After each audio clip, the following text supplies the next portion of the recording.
అంతేకాకుండా ఆయన ఇష్టమైన శాఖ గ్రామీణ శాఖ. గ్రామాలు బాగుంటేనే దేశం బాగుంటుంది. 5 కోట్ల రూపాయలు ఎన్ఆర్జీఎస్ ఇచ్చిన చెప్పిన కోట్లన్నీ కూడా వర్కులు జరుగుతున్నాయి. ప్రతి గ్రామంలో కూడా సిమెంట్ రోడ్డు వేస్తున్నాం. గ్రామాలన్నీ అభివృద్ధి చెందాలనే ఆలోచనలో ఆయన ఉన్నారు. ఆయన ఆలోచనకు అనుగుణంగా మనం నడుస్తున్నాం. ముఖ్యంగా ఆయన ఆలోచన ఏంటంటే, పిఠాపురంలో అత్యధిక మెజార్టీతో గెలిచాను, పిఠాపురాన్ని అభివృద్ధి చేయాలి అన్నారు. నేను ఒక మీటింగ్లో కూడా మీదేనండి, భీమవరాన్ని కూడా అభివృద్ధి చేయాలన్నారు. పిఠాపురం భీమవరం నాకు 2 కళ్ళు, భీమవరాన్ని అభివృద్ధి చేసే బాధ్యత నాది అని మాటిచ్చారు.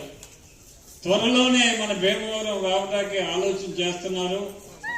వారిని భీమవరం తీసుకొచ్చి 2 రోజుల నుంచి మన భీమవరం నియోజకవర్గాన్ని బ్రహ్మాండంగా అభివృద్ధి చేద్దాం అండి. జన సైనికులు, వీర మహిళలు, మీ పుణ్యమేనమ్మా ఈ రోజు నేను మైకిచ్చి మాట్లాడడానికి కారణం. ఓటేసి బయటకు వస్తున్నాడు. నువ్వు ఎక్కడి నుంచి వచ్చావన్నా?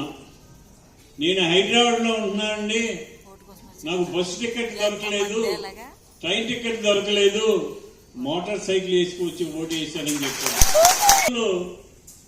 ఒక ఆవిడ 95 సంవత్సరాలు, వాళ్ళందరూ ఓటేశారు. నేను పవన్ కళ్యాణ్కి ఓటేయాలి, నన్ను తీసుకెళ్లి ఓటేయించానంటే, అమ్మా నువ్వు మంచం నుంచి లెగలేవు, వద్దంటే, కాదు నేను పవన్ కళ్యాణ్ ఓటేయాలి, నన్ను తీసుకెళ్ళమని అడిగింది. ఆ తల్లిని మంచం మీద తీసుకెళ్లి ఓటేస్తే, ఓటేసి వచ్చిన సాయంత్రం మరణించింది. అది జనసేన పార్టీ యొక్క గొప్పతనం. అంటే జనసేన అంటే, నేను ప్రచారానికి వెళ్ళినప్పుడు ఒక 95 సంవత్సరాల ముసలాయన కర్రించుకుని నాకు ఎదురొచ్చాడు.